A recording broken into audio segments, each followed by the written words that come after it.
We've got a blind date with destiny, and it looks like she's ordered the lobster. Oh my gosh. I know this one. I know this one. Oh, where is this? Where is this from? Oh my gosh. This is so sad because I should know this. I know. It's like a 90s. It's a good one, too. Oh, no. Wait, is it? Is it 90s? No, I don't know. I don't think it's 90s. Maybe I think it's early 2000s. Yeah. I have another quote if you want it. Okay, yes. Yes. Okay. This is egg salad. It's loaded with cholesterol. The wife won't even let me touch it. Hardly seems to matter now, because chances are we've already dead. Amazing is gone. There's no waiting for the Calvary, because as of this moment, the Calvary is us. The Calvary's us. Okay. That's not Zombieland, is it? Nope. I didn't think so. No. It's not Dodgeball, is it? It's not Dodgeball. Oh my gosh. Now, is it Wedding Crashers? It's not Wedding Crashers. Oh my gosh. I swear it's, like it's coming into my, it's blurry right now. 1999. 1999. What was the lobster quote again? We've got a blind date with destiny, and it looks like she's ordered the lobster. Oh my gosh. I hate myself for not knowing this. I know. It's on like the tip of my brain, and it's just not coming. Yeah, what is it? I give up. It's Mystery Men. Oh my gosh. I wouldn't have got there. I wouldn't have got there. Nope, I would not have gotten that either. Oh yeah. That's William H. Macy that says it, right? Yeah, William H. Macy, Ben Stiller. Yep. That movie is an underdog movie. It's not great, but it is enjoyable.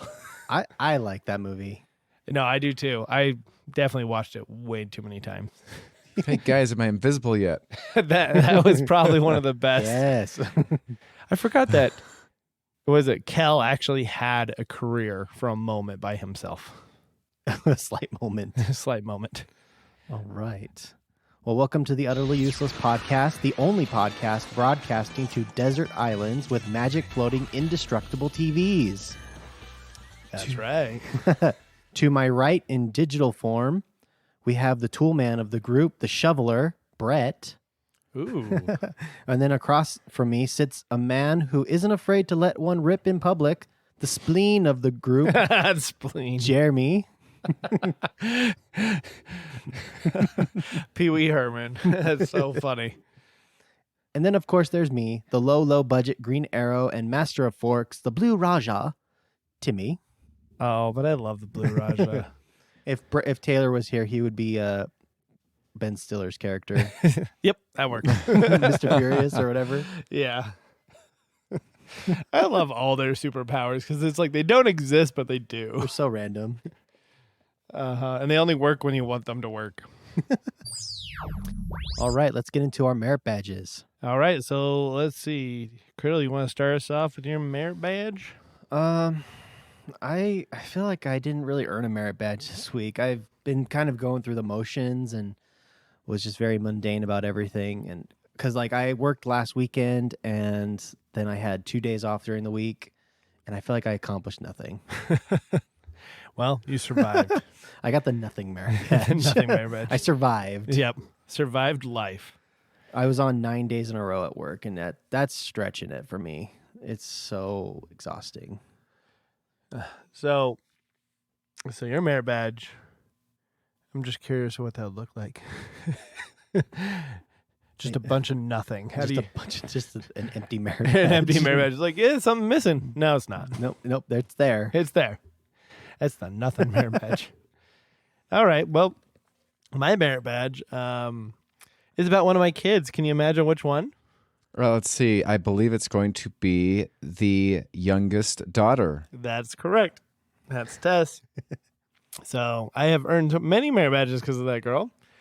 And this new one is called I'm Raising a Kitty. Oh, dear. no. Oh, dear. Or I guess I could say a furry. Is that what that's what they're called, right? Yep. Anywho, so she every time you talk to her, especially if she's in trouble, she reverts to being a cat, and she does not come out of her cat shell, and ever until the dust is settled. So you'd be like, Tess, you need to say sorry. Tess. And she's committed. She is absolutely committed where she, like, you cannot force her out of that shell. And she's only 2. But she Wow. knows Oh, to, man. like, as soon as, like, she's in trouble, oh, it's kitty mode. And, I mean, occasionally she'll be a dog, but most of the time it's a kitty. And then, she'll crawl around the house and sometimes pretend that she's a cat. So I am raising a cat. Interesting. You know, when you said kitty mode, it immediately reminded me of like, you know, kind of like a Mighty Morphin Power Rangers or like one of those things where she just, you know, pulls out of the thing. She's like, revert, kitty mode, now. And then she's, exactly, yep. Oh, yeah. So, yes, my youngest is a cat and a furry. And I'm looking forward to all the therapy that she's going to be going to, convincing her that she is not a cat when she's older. Well, it could be worse. I did have a student. By the time she got to 3rd grade, she only believed that unicorns were real. But when she was a kindergartner, she believed she was a unicorn, and she went to school every single day wearing a unicorn onesie because she was a unicorn. Wow. Oh. Man, were the kids brutal to her?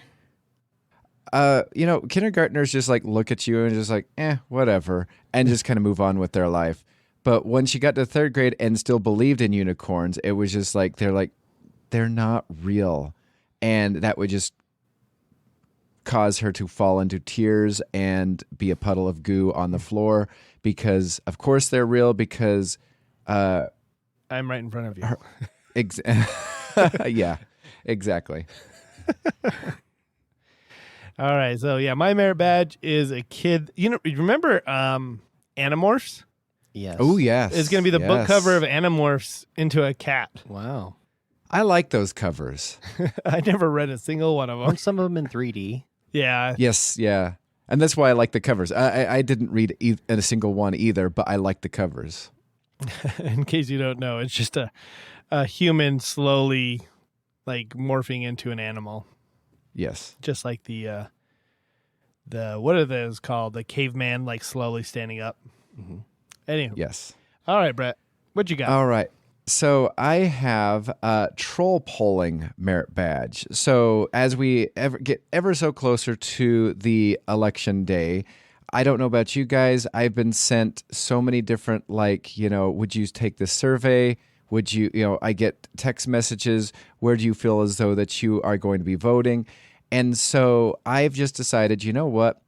If I know where I'm going to vote, I'm going to either admit to either A, the opposite person I plan to vote for, or B, say I'm undecided. And then if it's one of those that you have to like fill out, because I've gotten so many to just like, well, you just fill out this survey. You know, what is your background, like, man, whatever, race. And so I just decided, you know what? I'm going to pull out my Dungeons and Dragon dice and I'm going to roll for like, gender. I'm going to roll for race. I'm going to roll for this. And so, yeah, just because I'm getting so fed up with certain things, I know where I'm going, but I don't want to be honest. So I just am troll polling. That's fair. That's fun. That makes it fun for us because, yeah, the polling is garbage anyway, we've learned. So might as well just throw more garbage into it. Exactly. And you know what? Whenever I can use Dungeons and Dragon dice to like, make a decision or, +1 or something like that, hey, yeah, it's now, that's a win. That reminds me of Gary Gygax in Futurama, where he rolls the dice for doing anything. Yeah. I like when people use the dice for stuff like that because I watch this guy on TikTok who decides what sandwich he's going to make by rolling dice. So it's like first the bread and then the cheese and then the condiments and all the meats. Didn't Sheldon do that in an episode of Yeah, Big he Bang? did. Yeah. Yeah. Yeah, that was funny because then there was Sheldon like making decisions he wouldn't normally because, he's super OCD about how he does things. Mm-hmm. All right. Well, what does your merit badge look like? So it's basically me with like I guess you could say, a computer survey, and I am rolling a couple dice to To determine properly. the answer. Yeah. I like it. All right, let's move on. Spin the wheel. All right, this week we have the Spin the Wheel, where we have 10 category of questions where we're going to spin to decide who is going to ask what. And this week we're going to be starting off with Criddle here. Whoa. And it looks like you got, what would you have done? All right. If you had been frozen into the year 3000, like Philip J. Fry in Futurama, what would you have done? I love Futurama. The second you said Futurama, I've been thinking about Futurama. In fact, because I don't think our audience knows, Brett is zooming in from Zoomland. Uh-huh. I looked at him like he's a head in one of the glass jars. That is true. We're gonna give you some fish food. I'm So we're going ahead to the year 3000. So- what? Do I have the same intelligence level as Fry? Because No. I guess that's going to be like that would like hinge so many decisions that I would make. Let's start with yes. Start with do. yes. Oh man, I can't put myself into that body because I don't know what I would do. I feel like What would Fry do? I'd rush to the bathroom. yeah. Just that's what Fry does, right? Oh, I love that you said rush to the bathroom, because I was just sitting there thinking the other day about the 3 seashells. Oh And yes. how I so want to know how they work. I don't know why I want to know how they work, but for some reason, Have you seen that movie, Criddle? 3 seashells? Yeah, the Demolition Man. Demolition Man. Oh, yes. Yeah, that I think I would like to know the person that just said, "Let's make this a thing." Like the writer, this is like, I'm never gonna explain it. It doesn't make sense, but this is gonna be in the movie, or the director that put it in, or whoever. They're genius for that stuff.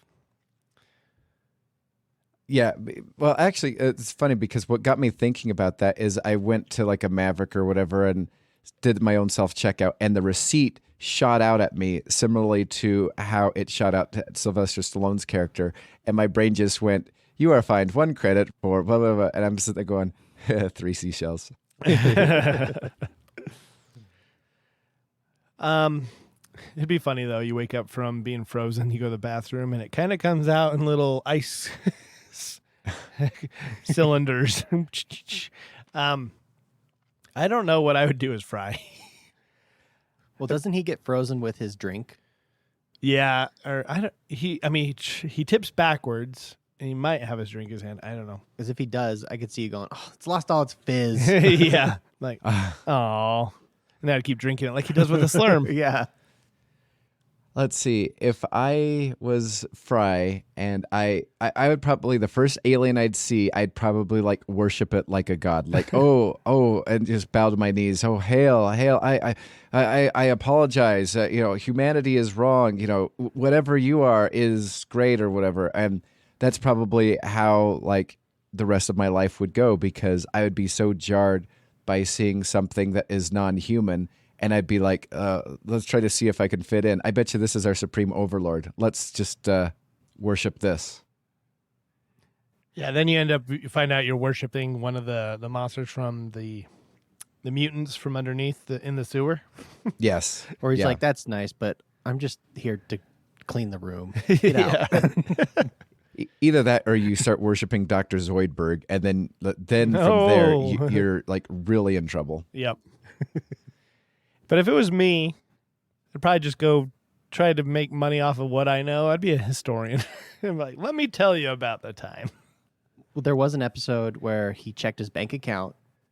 And Oh, he yeah, had, he that's had like right. a couple of cents or something in there, but over the time and interest, Uh-huh. he had billions. I'm like, woo! That would be awesome. Yes, I would also look into that. But I am married, so I'm sure none of that would still be in my name. And I have kids, so. Well, that, and then, maybe the government would be like, hey, you know what?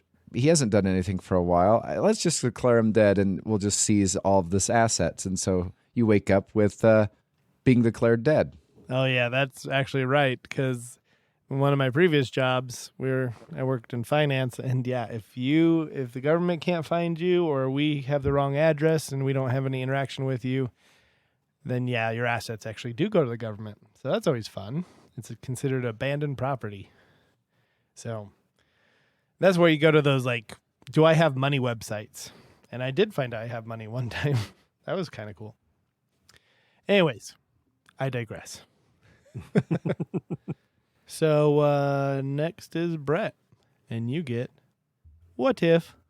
So as we speak, there is a gigantic lottery existing. And let's just say, what if instead of numbers or lucky numbers that you would like play the lottery with, what if the lottery was done through emojis?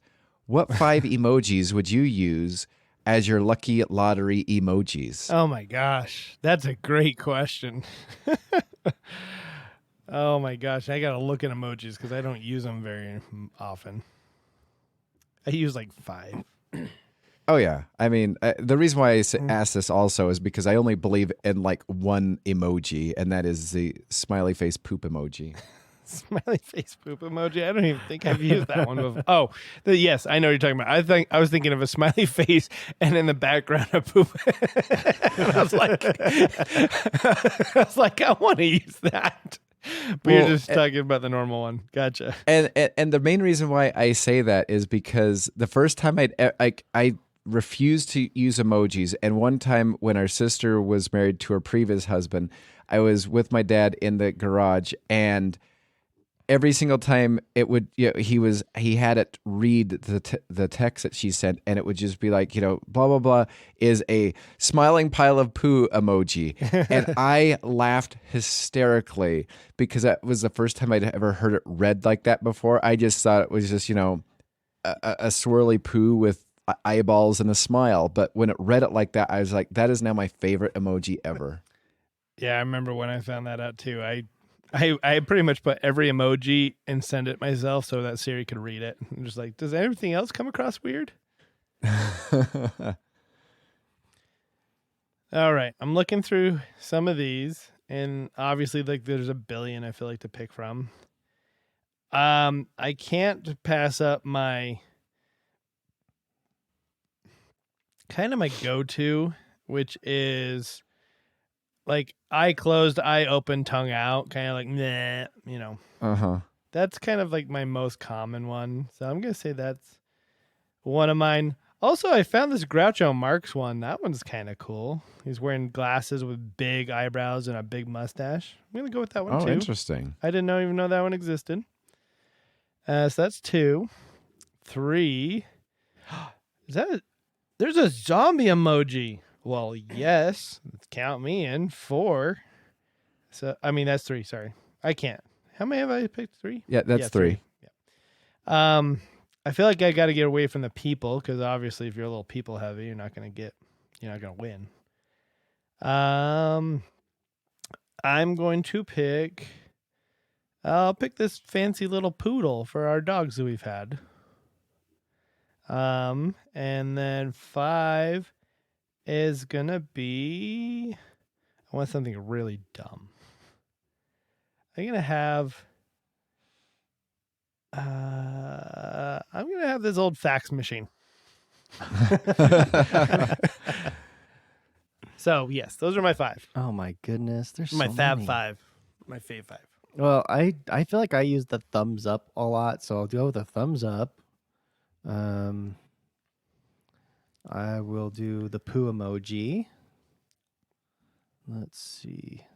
There's a chef there, so I'll do a chef too. And a zombie. And I think I got one more. We'll do T-Rex. Oh, I like T-Rex. There you go. Oh, nice. I approve of the T-Rex. Yeah. Have you thought about yours, Brett? Yeah. So I would do, obviously, number 1 would be the smiling pile of poo emoji. I like the throw up emoji. I yes. thoroughly enjoy that one. The T-Rex. And I saw that there, as I was going through this, there's a Space Invaders one. Oh, yeah. So I'm like, I'm all over that one. And then I guess just because of this is how I feel about the emojis, the flipping middle finger emoji. There you go. That's a good one.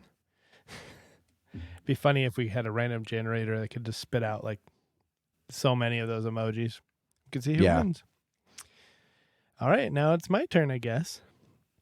And I got Kiss, Marry, Kill. Okay, this one, I have a feeling I know where you guys are going to go with one of them, but I guess the other ones I'm a little curious.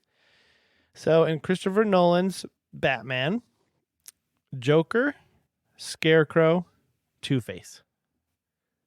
Kiss, Marry, Kill. Which one would you marry? And which one would you pucker up with? And which one would you kill? Is Let's see. Two-Face pre-accident or post-accident? It's post. Okay.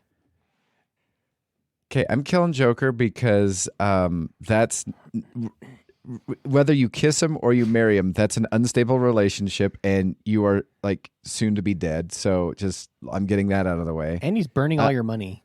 Exactly. And then he's going to remind you how many times how he got those scars. Exactly. It's like, no, that's not the story. I've recorded every single time you told me that story. It's different every single time. Like, stop. We talked to your mom. She said it was an accident when you were like 4. Like, who are you impressing? Nobody. There you go. I would kiss the normal side to Two-Face, and I would marry the Scarecrow because, at least in the Dark Knight, he's kind of a good vigilante. And you know what? I always appreciate a good fright. Like, however, I know, like, if he uses dust or whatever, the thing that I'd probably be is just petrified of suddenly being on the top, super tall building or something like that. So after a while, it'd be like, hey, yeah, I know you're going to shoot your dust at me. I'm not really on this tall building. I'm super scared though, but this is getting old. So you just get used to the little serum that he has. Yeah. I'd kill Joker for sure. As Scarecrow, I probably would kiss because I married the Two-Face because I feel like with Two-Face I'd have a 50-50 chance of getting what I want.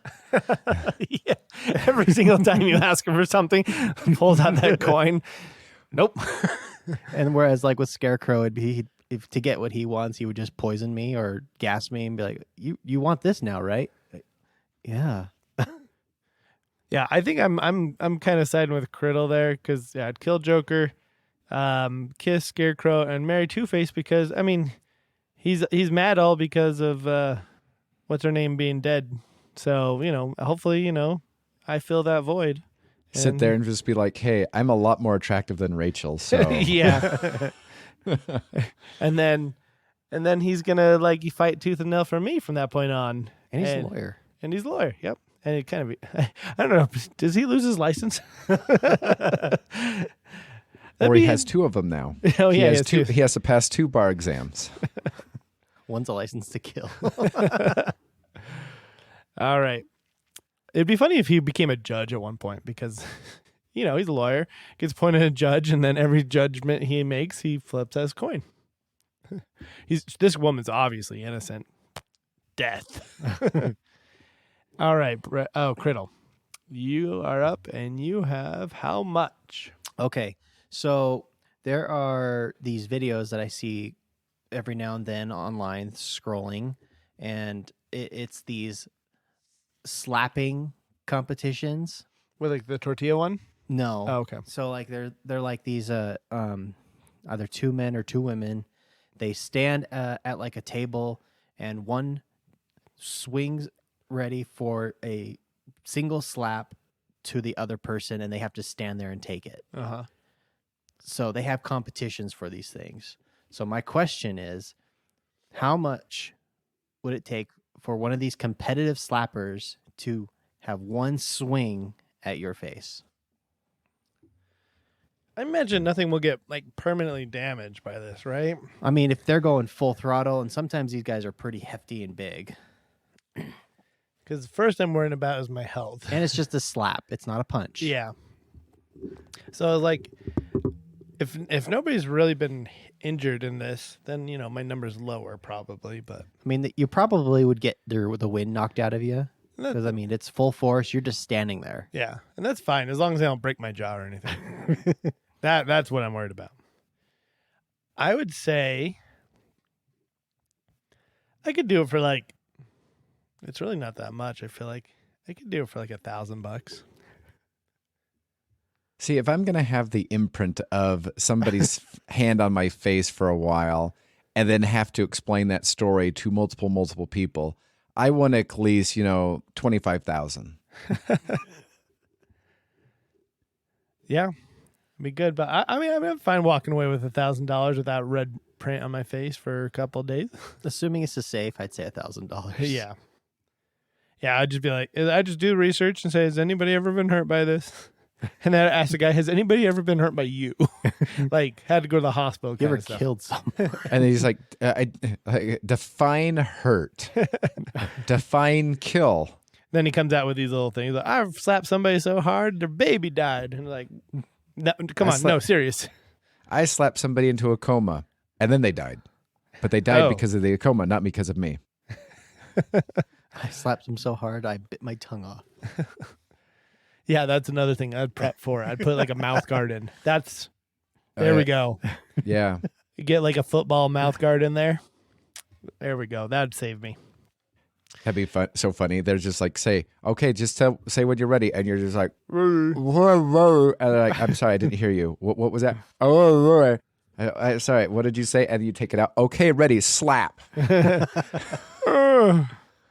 Ow. And then you're Defeated the whole purpose of the mouth guard. Yep. Jaws dislocated. All right, Brett. You're up next, and you got Could You Fight It? Okay, so this references a movie that I do not like. Could you fight Edward Norton's character in Fight Club? We're talking at like the end of the movie, probably, right?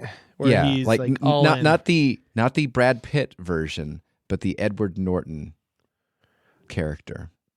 It's been a while since I've seen this movie, and I'm trying to remember. Like, is Brad Pitt's the crazier one? Yes. So Edward Norton's a little bit more calm, collected. At the very beginning, he's hesitant, and I would love to fight him at the beginning of the movie.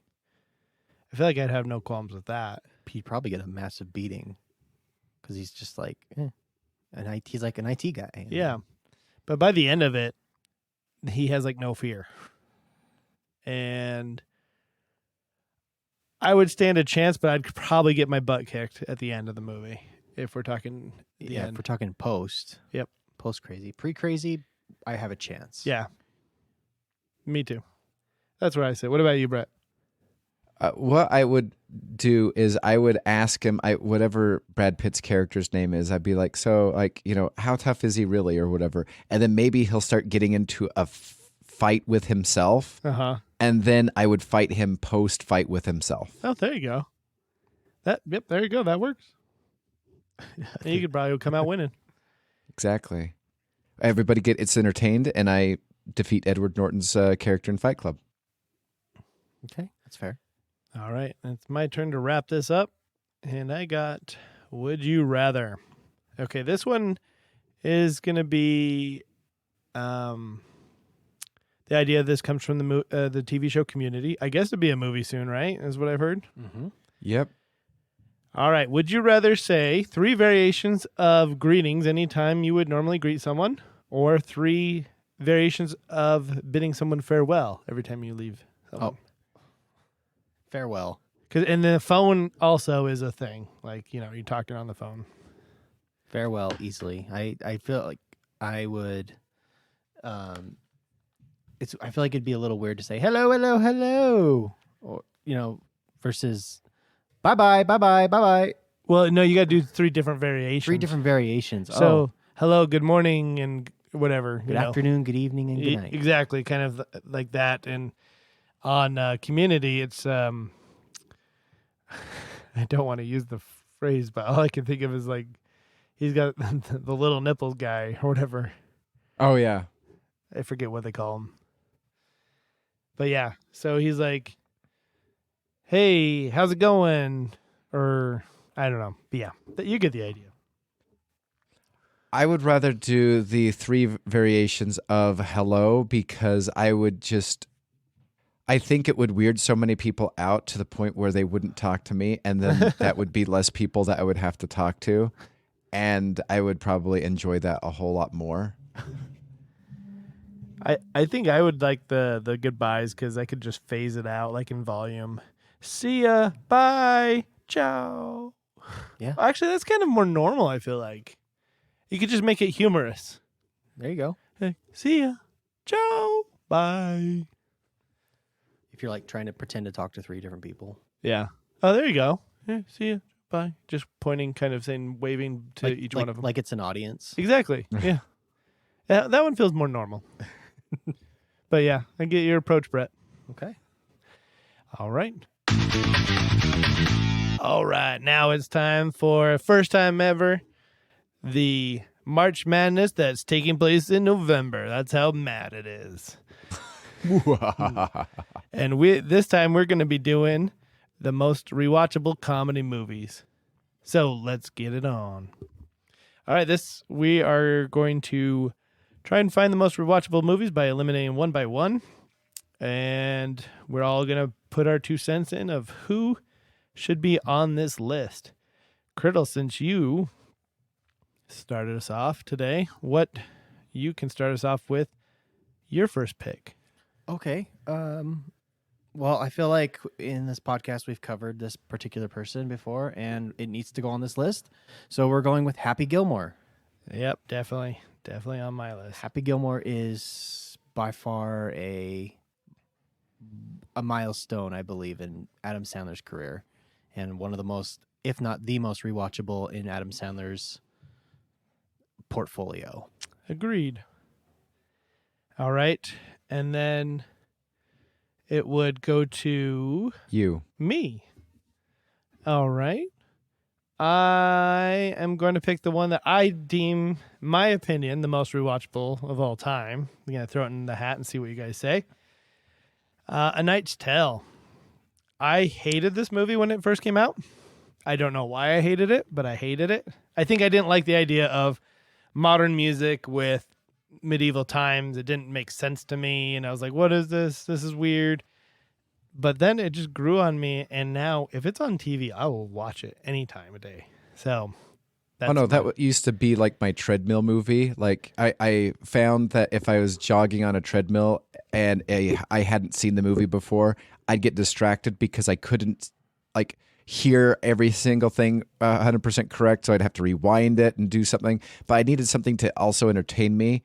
And so I would always throw A Knight's Tale on because I knew what was going to happen. I didn't have to hear everything, and it was enjoyable. Mm-hmm. It's a good filler movie, and it's just one, like you said, if it's on TV, I'll sit there and I'll watch it. Yep. There's no bad part of that movie. I'll say also. There's no, that part of the movie where you're like, oh, if I could get through this part, the rest is smooth sailing, is awesome to watch, or the ending is terrible, but the beginning is great. I feel like that movie from beginning to end is great. Wasn't that like Paul Bettany's first movie, big movie? No, he did other movies, didn't he? Oh, I mean, he was in Beautiful Mind, but I don't know if that was before this or after this. I don't know. But that was, I would say that was the era where he was getting big. All right, Brett, what do you got for us? All right, I have to go with my number 1 most rewatchable movie of all time. Every single time I watch it, no matter how many times I've seen it, probably up in the hundreds now or 200s, it is Airplane, because every single time I watch it, I see something new that I'd never noticed before. So, Airplane, high rewatchable. I was going to put that on. I was going to make that my number 1, but I was like, Brett's got it. So I did a nice tale and said I would just relied on you. Yep. All right, Colonel, what do you got? All right. This movie came out in the 2000s. I feel like it's one that is quoted quite often. And I'm going to go with Anchorman. Definitely on the list. Yep. Excellent. All right. My next one. Okay. This one, I'm disappointed in myself. I will let you know this behind the scenes when I was prepping for this. This was the very last one to come to me. Very disappointed. Tommy Boy. Oh, Okay. yeah. You should be disappointed with yourself. Yeah. That was because that one, checks. that one, from once again, beginning to end, great. Yes, absolutely. And then, of course, you have that the song in the car that whenever I hear it, I just immediately think of Tommy Boy. Exactly. Yep. I concur. That, and I'll sing that song all the time just because it's a great. It's funny. I like songs more that are tied to movies than songs that are just good themselves. Oh, yeah. Yeah. Totally agree. All right. So I guess my next one is one that I actually could have gotten extra credit for seeing for my British Lit class in high school. I took my, I think, 11-year-old brother and his friend to at the time. Oh, and I know this what is you're gonna Austin say. Powers, the International Man of Mystery.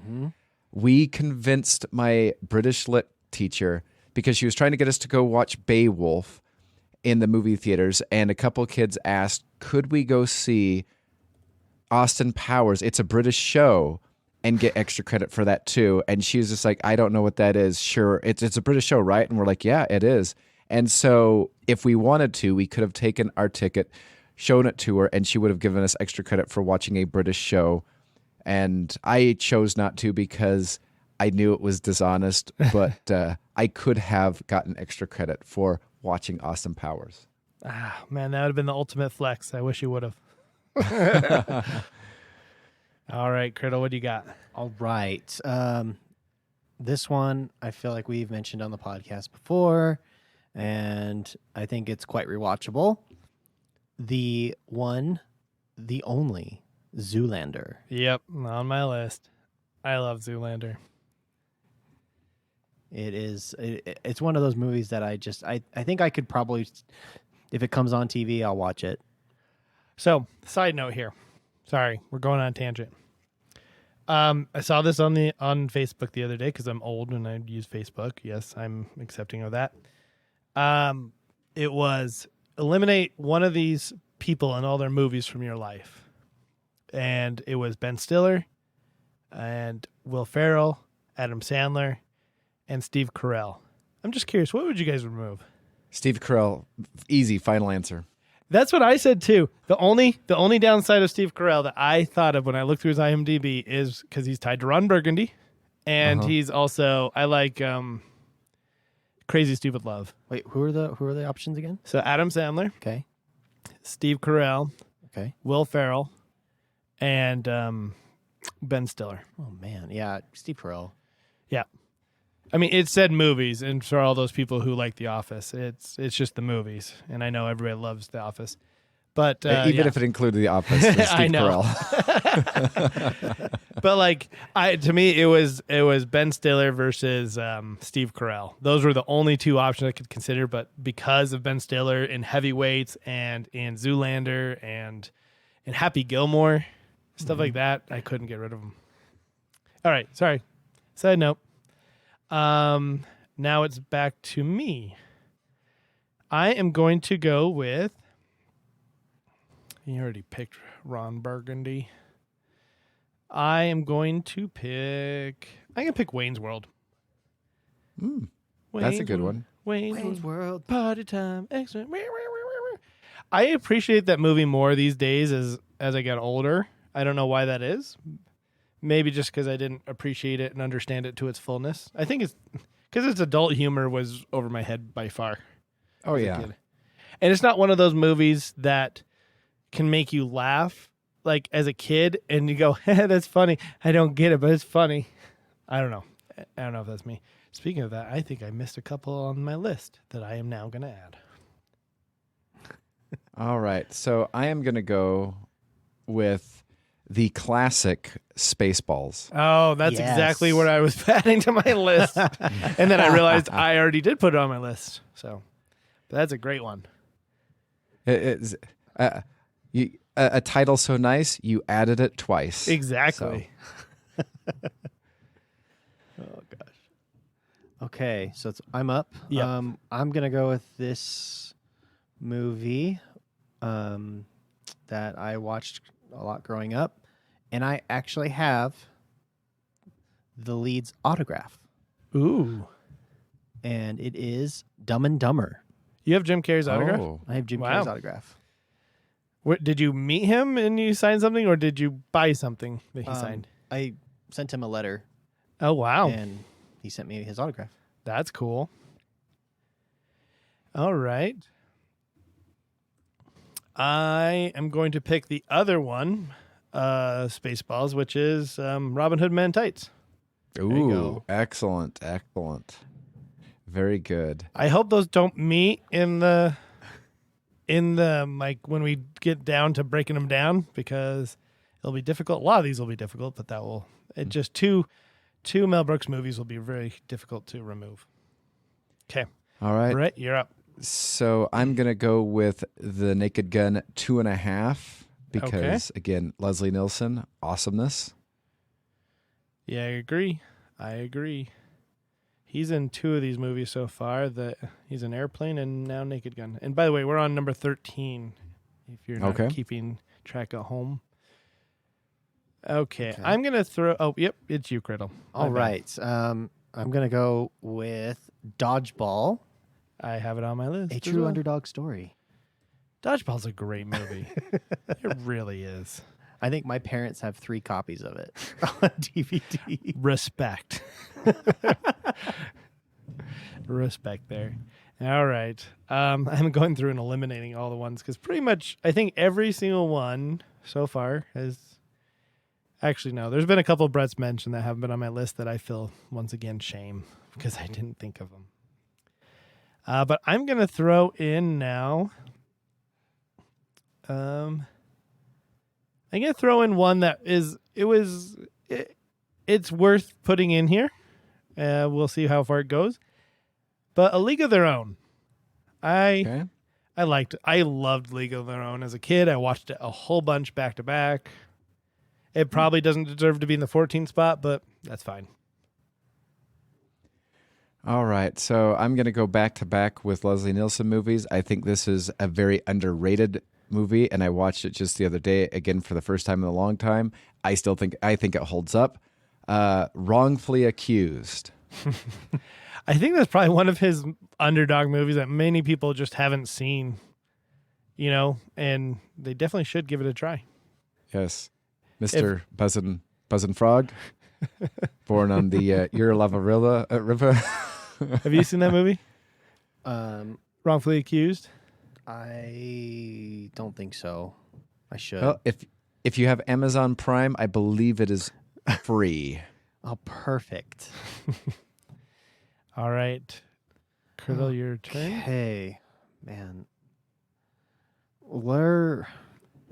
This will be halfway there. I'm I'm gonna go with one of my favorite movies growing up, Ghostbusters. Good call. I wasn't sure if to put that on my list or not. And you're talking number 1, right? Of course. Ghostbusters 1. Okay. The better one. The 1984? Or Yeah, or whatever. something like that. I picked up for $5 the other day the Ghostbusters Afterlife. I've not watched it yet, but have you guys seen that? Is that any That's the good? newest one, right? I own it. Yeah. It's better than the female cast one. Yes. It is probably better than number 2-ish. Like, it's probably on the same playing field. I would just expect just to be entertained. You're not going to walk away with anything great, but like I thoroughly enjoyed it. It's not as humorous as the first 2. Oh yeah, it's definitely not. But it is good. I would say I like Paul Rudd in it. I like the kid from Stranger Things in it. I'm surprised because the guy that directed it did Juno. Yeah. Wow. Wow. He's made some massive improvements in his life. Yep. He's repented of his ways. Just kidding. All right, so that was yours, Ghostbusters. Okay. I'm gonna put it's a comedy, right? Guardians of the Galaxy. Yeah, I would deem it as a comedy. That can be, yeah. Okay. I like Guardians of the Galaxy. If it makes you laugh. It definitely does. Okay. All right. I'm not going to go with the best Disney animated movie. But, Really? there is a correct answer. Maybe that might get filled in later.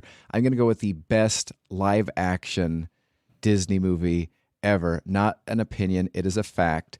And that is Rocket Man, starring Harlan Williams.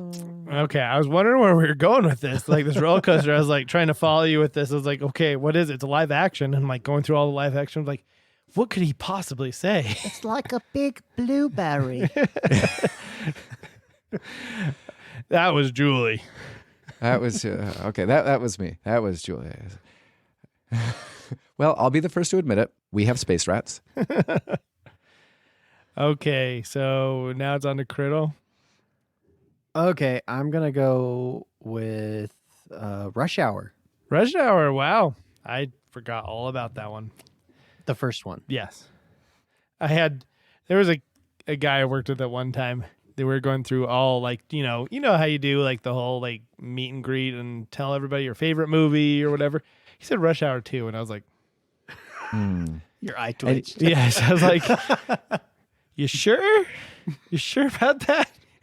You should have just like shook your head and just walked away. Just I quit. I can't work with this guy. Good night, everybody. And then it wasn't just a one-time thing either. He brought it up later in life, and I was like, you're sticking to your guns, huh? All right. Okay. I'm going to throw in Maverick. ooh, yes. That is a really good movie. Okay, Brett, we're on 21. All right. So you reminded me of this. I kind of forgot about this until you did the Guardians of the Galaxy. I'm going to go with Galaxy Quest. Oh my gosh, I'm a moron. I'm so love glad it. I have you guys here. I love that movie. Yes. I'm so glad I have you guys here because I knew there was movies I was going to forget. Okay, I'm up next. Yep. I gotta go with Ace Ventura. Okay. I was wondering if it was going to get in here or not. I mean, I debated on myself. I feel like the first one might be better, but the second one's more quotable. It's true. It really is. I've thought about that too myself. The first one's better, but the second one is way more quotable. Bumblebee tuna. Guano Bulls. Collect the whole set. Okay. Let's see here. I am going to go with, which one is more rewatchable here? I mean, they're probably all going to make the list. We're only on 23. So I am going to put, I'm dumb. Zombieland. Excellent. I'm going to go with a movie that I thoroughly enjoy and have rewatched it recently and kind of holds up. Euro Trip. Oh, yeah. I saw that and I was like, should I put that on the list?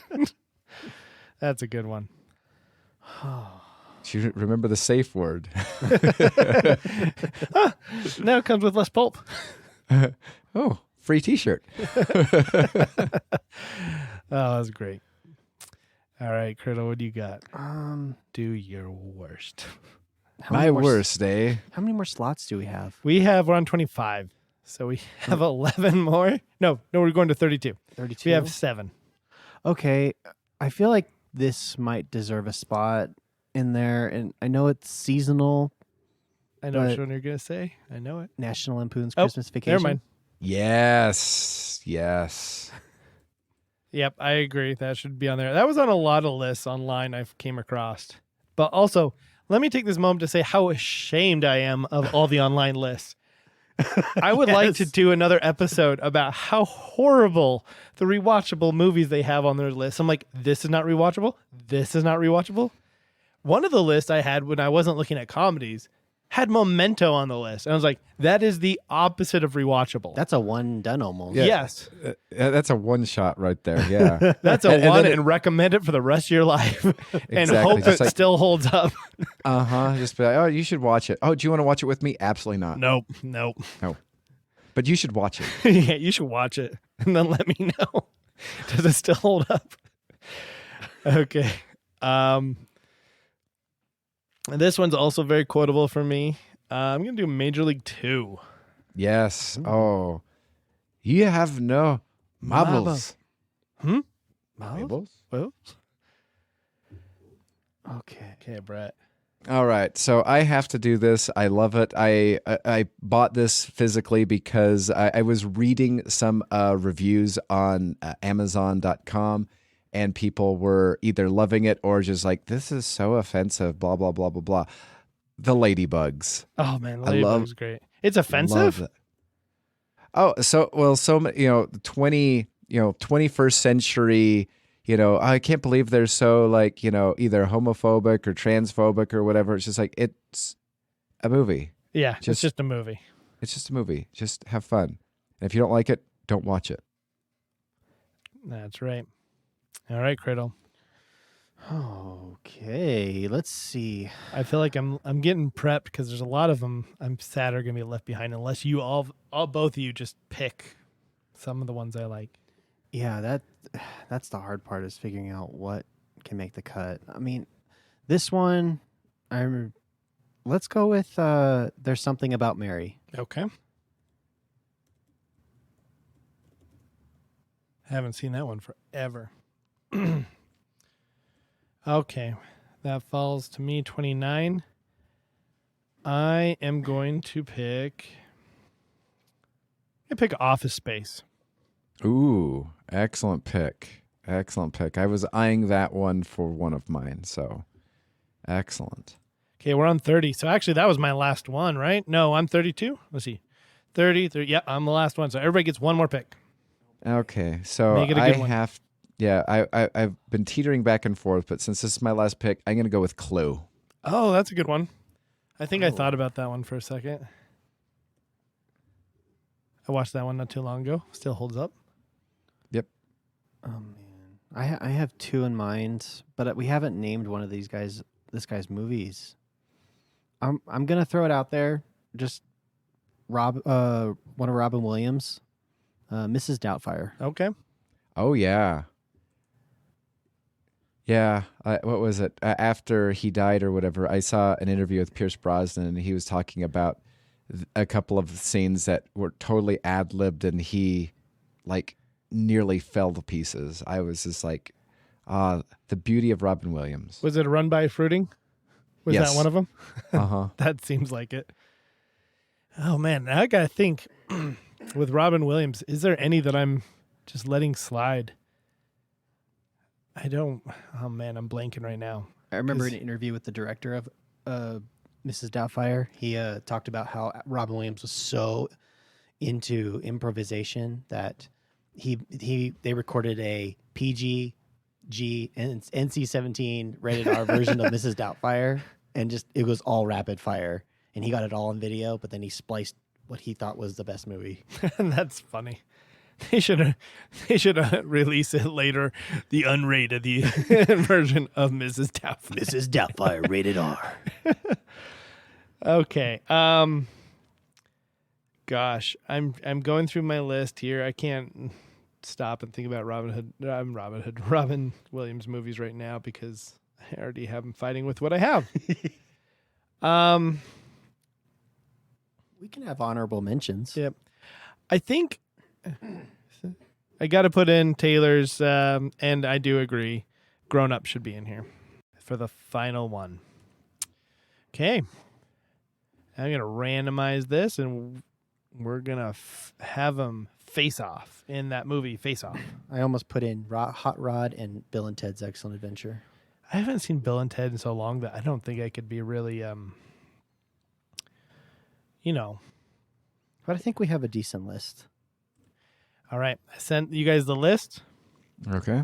So let's go over first the 1 and 2 slots here. They are Dumb and Dumber versus A League of Their Own. Oh, I think Dumb and Dumber has that hands over feet just because of, I mean, if we're talking about rewatchability, I think League of Their Own does, but like, enjoyability, I do like League of Their Own, but I just think that there's so many great lines, so many repeats or whatever. I would have to go with Dumb and Dumber. I would agree with that. I mean, Dumb and Dumber, like to me, along with rewatchability, there's also quotability too. Mm-hmm. And man, Dumb and Dumber is just so by far and away so quotable. And I just read the other day that there were a lot of scenes in Dumb and Dumber filmed right here in Utah. Huh. I mean, I knew that the Salt Lake International Airport was one scene that was filmed. That's the only one I was aware of. So it'd be cool to find out if there's more. So I want to actually say, and just put a plug in here for like, so what rewatchability to me is something that obviously duration of time is less between viewings, is the least it could possibly be. And usually for me, what that means is less of an emotional taxing on me as I watch it. Also less bad, like scenes that you kind of have to endure for the rest of the reward of the show. And of course, quotability and enjoyability. So that's to me. I think one of them, like I said, though, rewatchability comes down to what's the smallest amount of time between viewings I can have. Yeah. Okay. Okay. So I'm going to go with, because at League of Their Own, I will say, it seems like it's going to be booted out. But the reason why I think it's going to be booted out for me is there are scenes you have to endure for that movie. Yeah, like the Dan scenes when he comes back from, possibly the dead. It's just like, this is just dragging on too long. I know it's supposed to be, it's a comedy drama. Yeah. But, and it's just like, no, let's just like move forward. Exactly. Still a good movie. So that's where Dumb and Dumber, it prevails. So that's the first one to move on to our Sweet 16. Okay, next one, Maverick versus Spaceballs, which... Oh, this one's mean. This one is horrendous. This is like, a 1 versus a 1 right here. Yeah. And this is the first round. Oh, I have to go to Spaceballs because of the quotability aspect of it. And I remember where I was when I watched it. I remember where I was when I watched Maverick, but I just love... However, I do love the ending to Maverick. Mm-hmm. And it's a line that you reference so often. Like, well, you just look at that damn card. Exactly. Yeah, whenever we play games, unfortunately, I say that a lot. Spaceballs is so nostalgic, so rewatchable, and to me it feels like it holds up. And I laugh at it every single time I watch it. It is so great. I saw it the other day on TV, and I was just like, yes. And my kids were there with me, and I was like, we're watching. Was it the TV edited version? It was a TV edited version, but it was still so great. I don't know why, but like having a TV edited version and having the normal version, it almost makes it like another version of the show. Like when you're a kid watching the TV edited version, like that's funny. Especially because the words that they choose to replace bad words, and then you watch it as an adult, the more adult version, you're like, that's funny because of the words they chose. And so it somehow like prepares you for the adult one. It's so inspired. It's so great. I got to give it to Spaceballs. I likewise have to give it to Spaceballs. Maverick, I will say, it would have gone further than the Sweet 16 if it would have gone on against something else. Maverick is a great show. It does have maybe just a tinge of endurance with certain scenes, just a tinge, not much. But yes, Spaceballs, way more quotability. I could watch it probably more frequently, and I enjoy it probably just a little bit more. All right, next one, Happy Gilmore versus Wayne's World. Another one that's kind of mean and cruel. And this one actually... I feel like they're in the same realm, 100% in the same realm, like the same. Kind of, I agree, but I also think that this is one of those like matchups for NCAA where it's just like, oh, this is gonna be a good game, and I think that actually Happy Gilmore just destroys Wayne's World, and it's just like, whoa, I thought that'd be closer than that. To just talking about to Wayne's World, I mean. It's blatant to me that Happy Gilmore's the winner here, and to Wayne's World, I say he shouldn't have been standing there. True that. This is again one where If it was going against somebody else, Wayne's World would have progressed. This is a fierce first round. Yes. Yeah. But Happy Gilmore, way more quotable, way more. Once again, Happy Gilmore. I mean, Wayne's World does have scenes that you do have to slightly endure. Happy Gilmore, in my mind, does not, that I can recall. So it's a clear winner. Happy Gilmore is even more quotable and more enjoyable. But actually, I shouldn't say more quotable. It is just slightly more quotable. Yeah. Agreed. Okay, Ladybugs versus Airplane, Brett.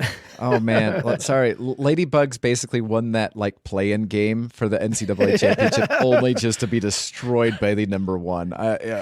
Airplane every day, all day, yeah. Oh gosh, I'll have to agree with that. I'm gonna go with Airplane. I love Airplane. Yep. It's quotable. It's fun to watch. It's one. If it was on TV, I would watch it. Period. Like, Yeah. Excuse me. surely I would watch it. I think Airplane is one of those movies. It is the rewatchable movie for one reason that is not the reason for many of the other ones. And I think, Brett, you may have brought it up when you put it in, you voted it in.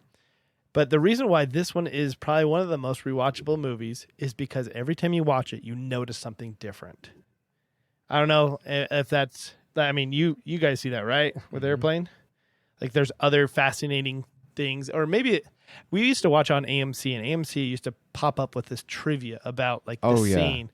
And you're like, oh my gosh, they even spoof that on a whole different level. For example, the airplane is a jet airplane, but the sound you hear during the entirety of the movie is a propeller airplane. And so just that craziness that you notice is on a different level. The devil in the details. Exactly. So that's why that one's probably one of the most rewatchables. Agreed. Yeah. I mean, if it's not what they say, it's what they're doing. If it's not what they're doing or what they're saying, there's a sign in the background that is doing something that you don't see and until like you've stopped laughing at one of the things. And then you'll laugh at another thing and you still won't see the sign in the background until you've moved past what they're saying and what they're doing. And then you'll be like, wait, what is that in the background? And you're like, oh my word. Yep. This is like so detailed. It is perfect. Exactly. Okay. All right, so Airplane moves on. This next one's going to hurt. Dodgeball versus Zoolander. Oh, I'm sorry, Zoolander. You couldn't dodge a wrench. You cannot dodge a ball. Dodgeball moves on, I think. Oh, man.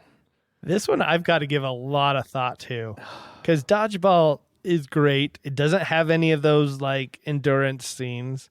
Zoolander might have a slight endurance scenes, not very. I mean, like when I say endurance, like it's not really enduring it. It's just like the scenes have less. The scene itself have less rewatchability versus Dodgeball, which I feel like every scene in that movie is great. I mean, which character of Ben Stiller's do you enjoy more, Zoolander or White? I mean, I like them both. And they're both so quotable and Blazer. That's me taking life by the horns. It's a figure of speech, but not really. I did it. And it's funny because they both have Ben Stiller's wife in it, of course. So, who's got a dice? I know, right? I think. Oh my gosh, It tastes sterile. Maybe this is also a little bit tainted because one of these I've used and abused as my rewatchable movie more than the other, so the other one's looking more appealing because of that. But I don't want to say it because I don't want to betray my love. But I am leaning towards Dodgeball. I'm so sorry, Zoolander, but I'm going to go with Dodgeball too. It's funny how we haven't had a disagreement yet. Okay, next one. Mrs. Doubtfire versus Galaxy Quest. Oh, this one's easier. I have to go Galaxy Quest. I mean, I love what's his face who's Monk. I love his his super dry. Oh, hey, Yeah. the engines, they can't take it anymore, sir. Like, I like. There's no passion whatsoever because he's not reading things off of he does. They're in life or death situations. Tim Allen is great. I love Justin Long in this movie also, and then of course you have the late great Alan Rickman. what? Yeah. Alan Rickman. Yeah. So And Guy. Guy. And Guy. I like that they chose that name for him. I feel like Guy. to me, this is the clear winner is Galaxy Quest, and I think it's because of the ensemble cast. Uh-huh. Whereas if Mrs. Doubtfire had gone against something else, Robin Williams really carries that movie. Oh, 100%. Like, there's not. Think of any, like, the only time I quote anybody else in that movie is just because that little girl is so darn cute and she goes, "Just us?" Yeah. That's about it. But yeah, Ron Williams is Mrs. Doubtfire, and Galaxy Quest is a plethora of fantastic actors that bring it together. Like, I didn't even know who, and I'm having a hard time remembering his name right now. But when I say Guy, I'm trying to remember his name. But he's actually a great actor. I didn't know him at that time. Oh, what is it? You know who that is, right, Brett? Like, No. you don't know? He was the bad guy in Iron Man 2. Yeah. He was in Green Mile. That guy in Iron Man 2 is that wrestler guy that was on drugs for a long time. Yeah, but And he kind of like funds the whole thing. Sam Rockwell. Oh. Sam Rockwell. Oh, okay. Oh, that's Sam Rockwell? Yeah, Guy is Sam Guy. Rockwell. Yep. Oh, okay. So like when you look at that, and then Justin Long, he was a no-namer, I think, at that time. Yeah. And He might have been, yeah. And so once again, like, everybody from all corners is great. Well, I mean, there's Tim Allen, Sigourney Weaver, Alan Rickman, Justin Long. And then we have the dodgeball The girl Dodgeball Girl.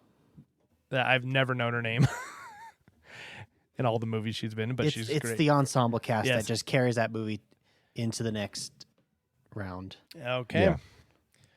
So Galaxy Quest moves on, and now we have Tommy Boy versus Naked Gun 2.5. Sorry, Naked Gun 2.5. Yep, Tommy Boy has you beat. it does. Yep. Tommy Boy. Callahan Motors. I mean, I will say that they probably have the same amount of quotability. Uh-huh. They are both very funny, and they move it on. But is it weird for me to say that Naked Gun was too comedic to be rewatchable? Like, Tommy Boy's got an actual, like, a story.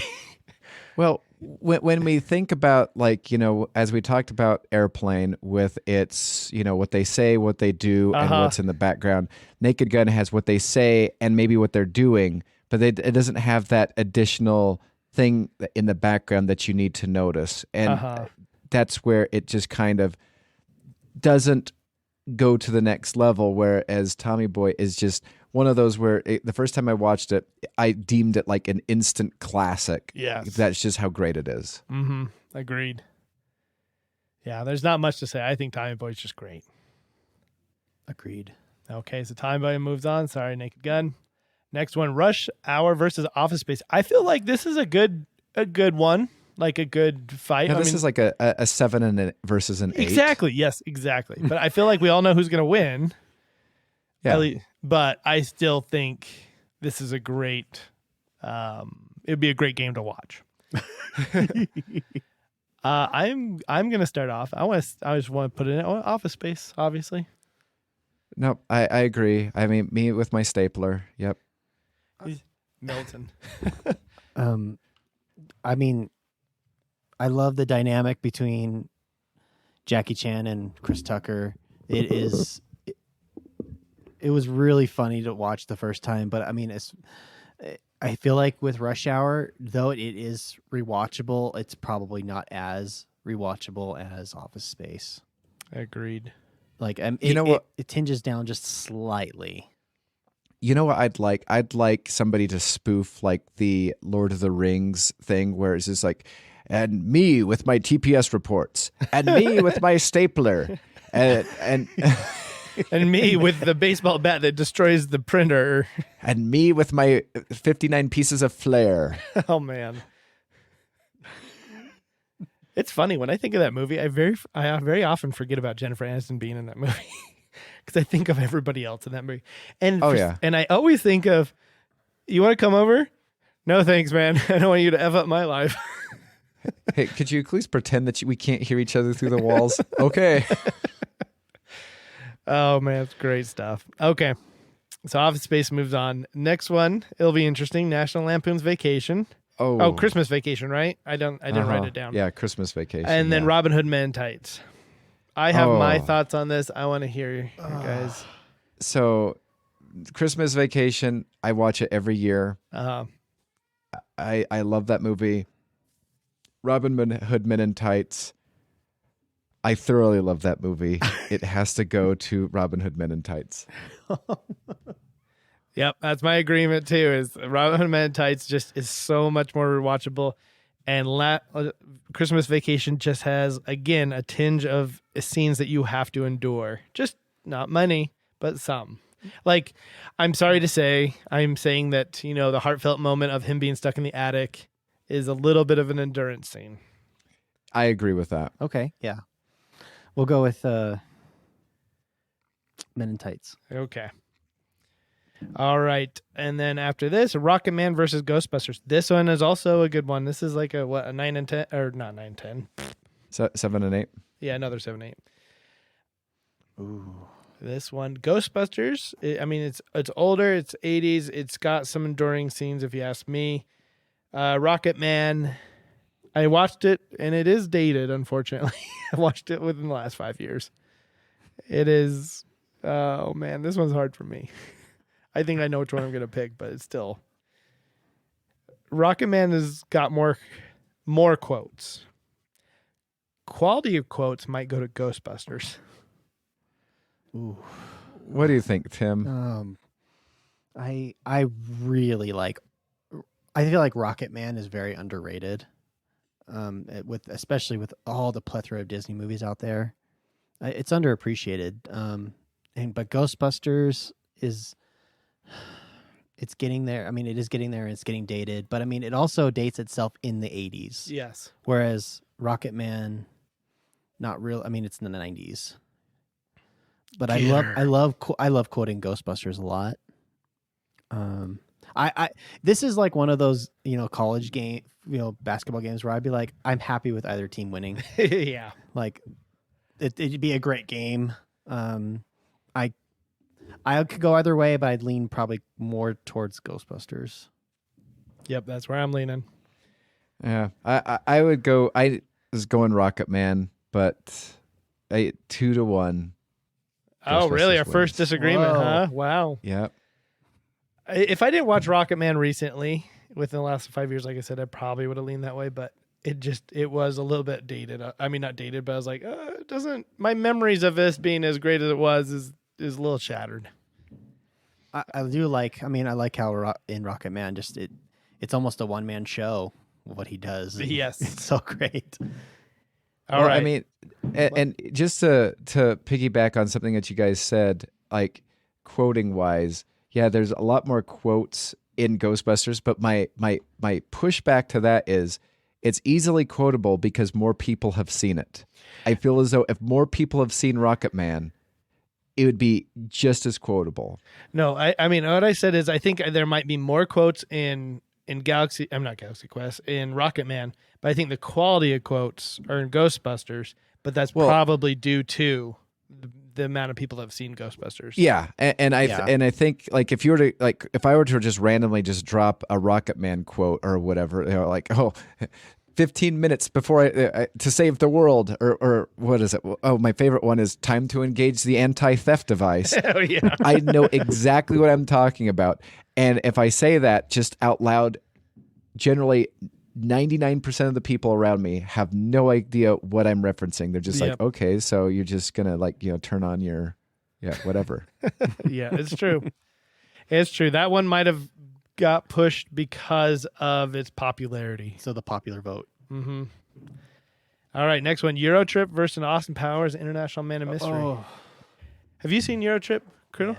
Yeah. That one is also underrated.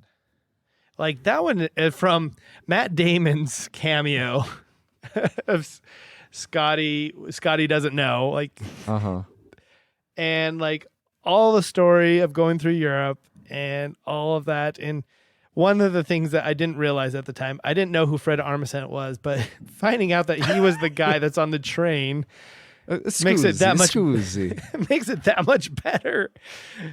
And long tunnel. And then, oh my gosh. And then, like, the one guy who I thought had a career ahead of him, which was the friend of Scotty. I can't remember his name right now. Yeah. That's pretty much a David Spade, if you ask me. Definitely. I kind of thought this was gonna be a launching point for his career, but I have not seen him ever since. But yes. Oh, and then I don't know why, but like the girl from Buffy being in here, the twin sister. Like knowing where she came from made that movie much more enjoyable because I think, before then she was very much of a serious actor. And then of course her twin brother in the movie, made it great. I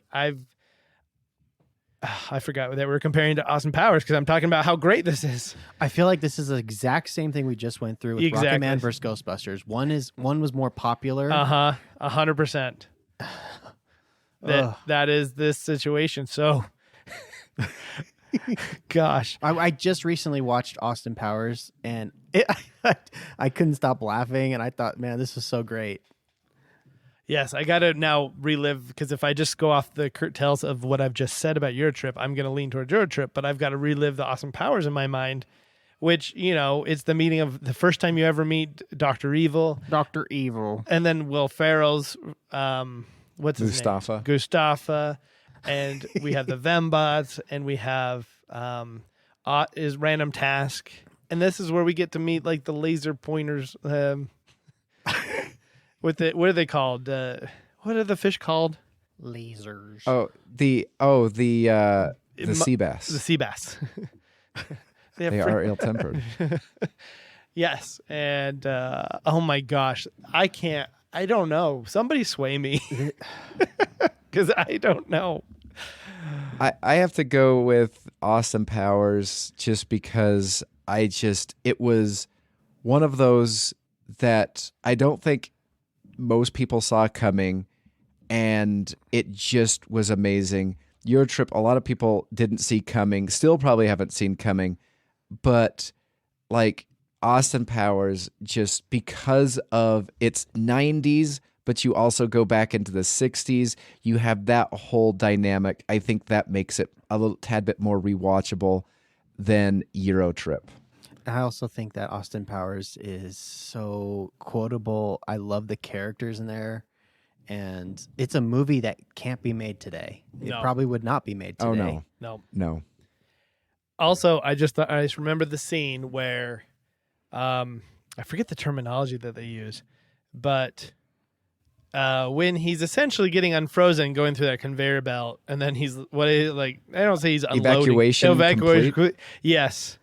That scene just, remembering that won me over. So I am also going for Austin Powers, and not because of its popularity, but also, I don't know. It was groundbreaking. It was groundbreaking. I shouldn't give it to that because that doesn't mean anything to rewatchability, but it was a fantastic movie. I'm all in on Austin Powers.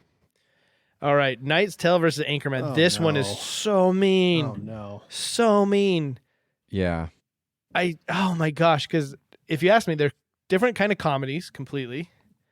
One's more like ridiculous comedy. One's more, I guess, not intelligent comedy, but more intelligent. They both are popular. Yeah. Yeah. But there's Anchorman has so many better lines. 60% of the time it works every time. It does.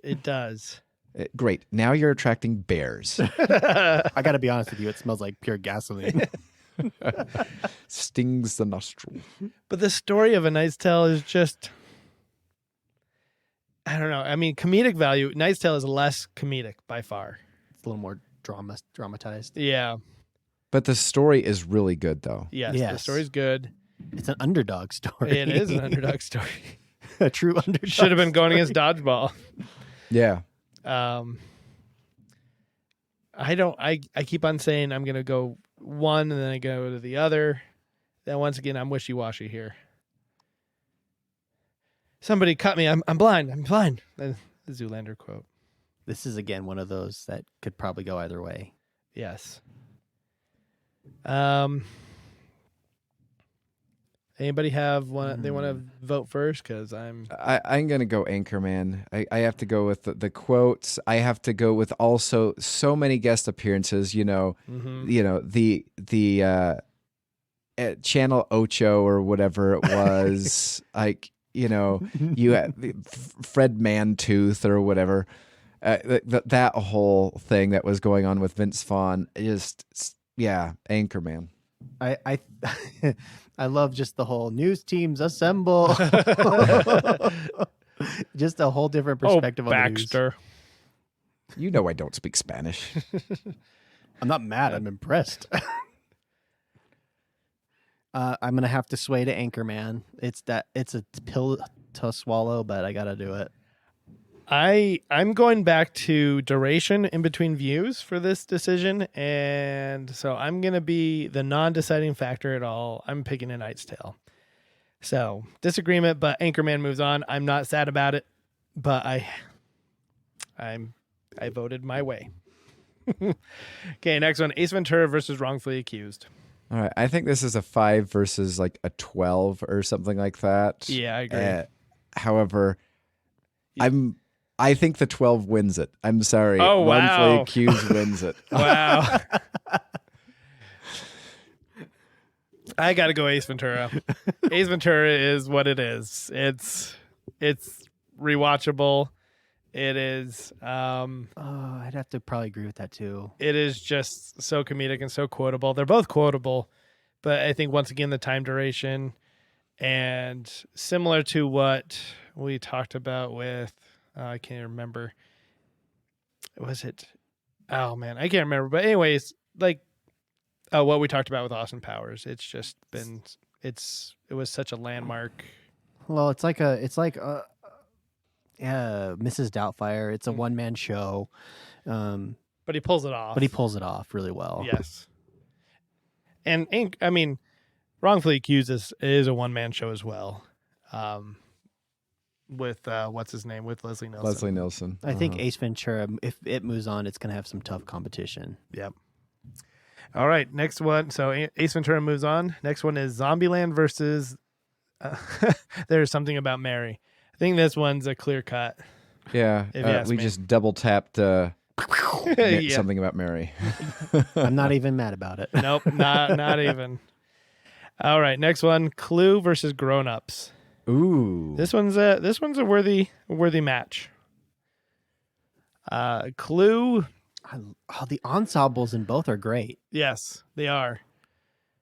This one's a hard one because you go with like the more dignified, classic movie, which is Clue, or Grown Ups, which is more of like a kind of a crude humor, but also reminds you of your childhood somewhat, or reminds you like of, I don't know, it doesn't remind me of my childhood, but just like nostalgic, because I'm similar in age, not the same age, but similar in age to the adults and grown-ups.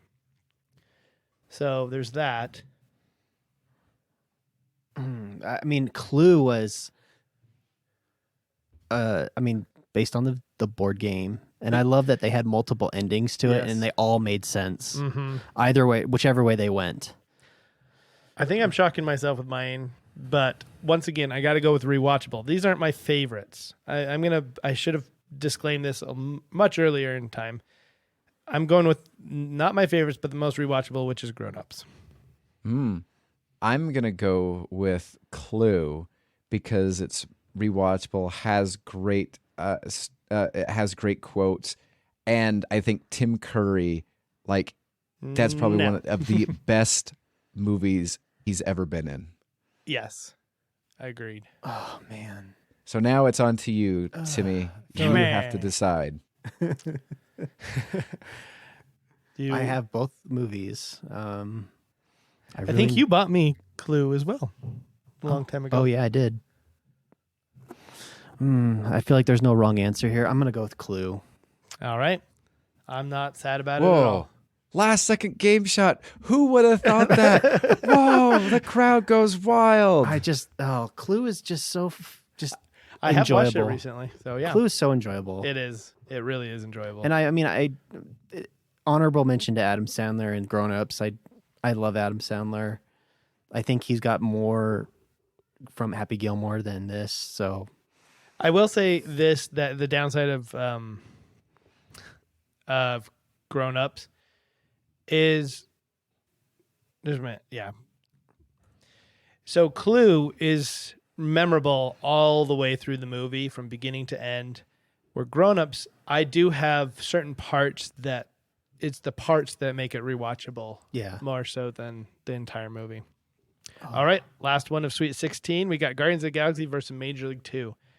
This one, I never thought in my wildest dreams I'd ever have to compare, but It's a weird comparison. it is.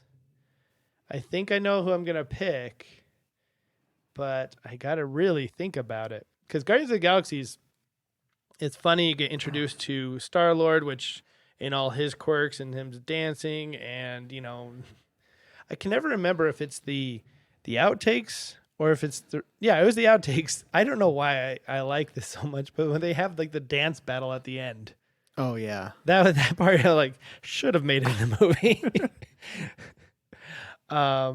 Then Major League. Have you seen Major League 2, Criddle?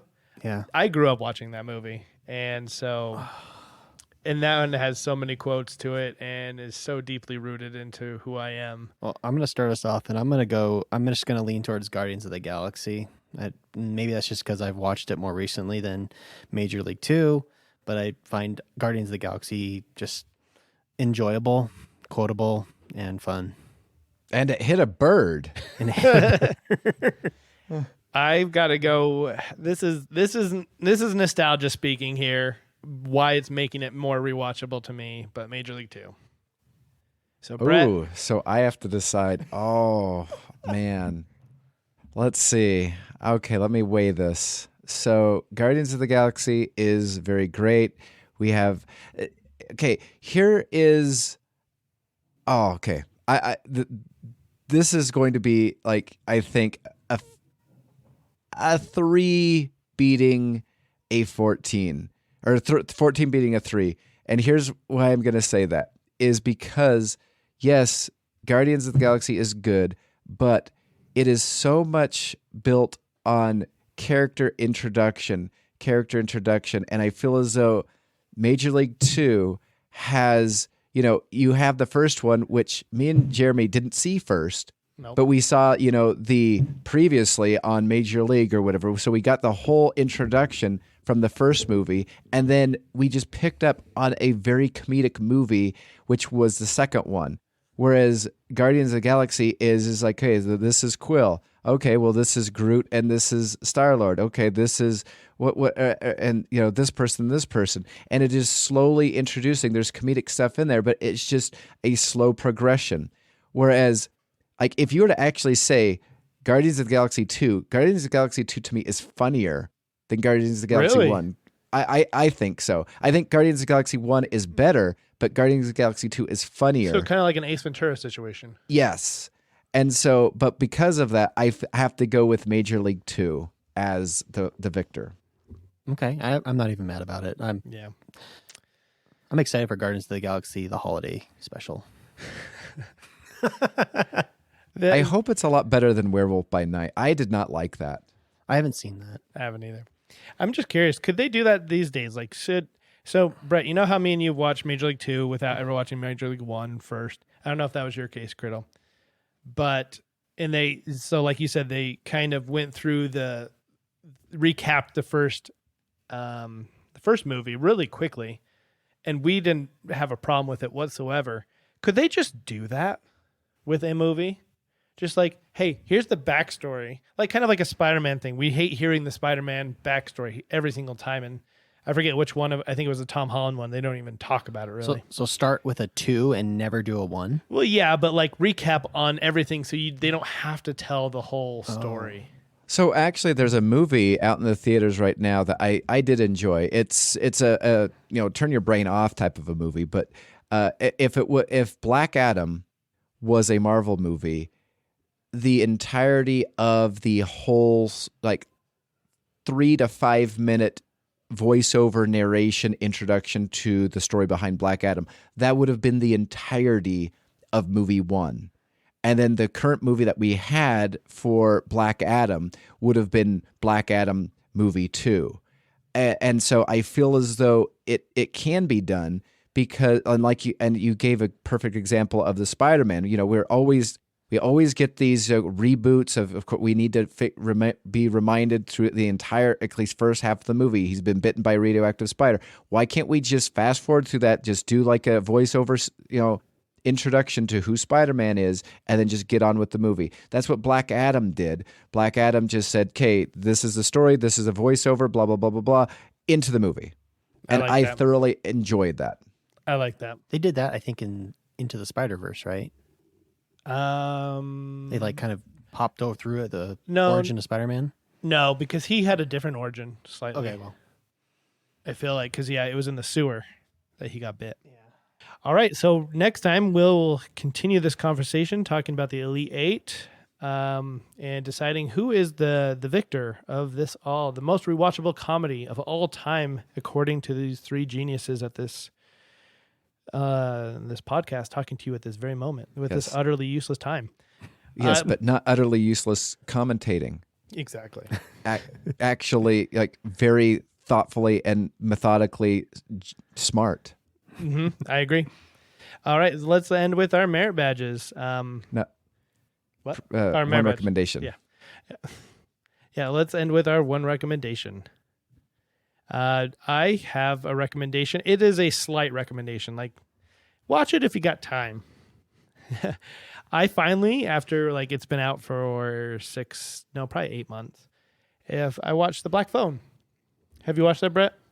No, I've sat there. I have 5 days left of my cable subscription to get that watched on Peacock before they take it away, and I need to get around to that because I think that's going to be a good movie.